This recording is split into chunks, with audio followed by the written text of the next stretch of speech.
आजची सकाळची सुरुवात ना झाली ती देवपूजेनेच. देवाचं नाम घेतलं की मनाला एक वेगळीच शांतता मिळते. त्यानंतर लगेच स्वयंपाकाला सुरुवात केली. गरम-गरम चपात्या बनवल्या. साधी सिंपलच अशी बटाट्याची भाजी बनवली आणि मटकीची उसळ.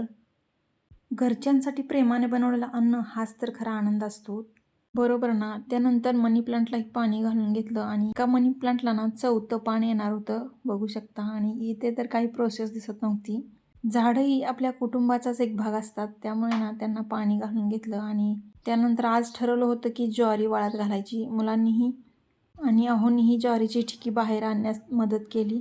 अंगणातच पाल अंथरून ना ज्वारी पातळ अशी पसरून घेतली. उन्हाळा म्हणजे ना फक्त गरमी नाही तर आपल्या घरगुती परंपरा, वाळवणाचे दिवस आणि कुटुंबासोबतचे सुंदर क्षण असतो आणि अशा छोट्या-छोट्या कामांमध्ये ना खूप मोठा आनंद दडलेला असतो आणि हेच क्षण पुढे ना आठवणी बनून राहतात. तुमची ही उन्हाळ्याची कामं कुठपर्यंत आली आहेत? वाळवणं, लोणचे, पापड यातलं तुमच्याकडे काय-काय सुरू आहे ना ते मला कमेंटमध्ये नक्की सांगा.